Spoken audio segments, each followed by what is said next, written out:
What is RAM? A RAM is a stand for a random access memory.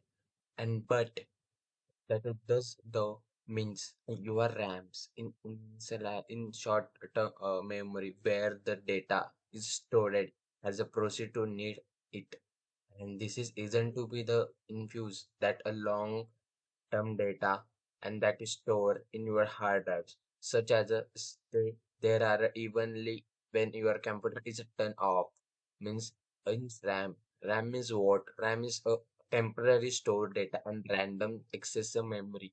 Means in the RAM only the stored temporary data, not a store or a permanent data. A permanent data goes to the your hard drive, and RAM is a all of the clear on the to your computer turn off, and your computer turn off such device is a clear out. That is called only the RAM.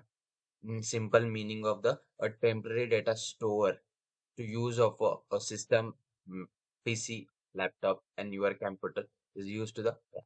So, I hope you understand this better about this RAM. If you have any query, then comment. Thank you guys for watching this video.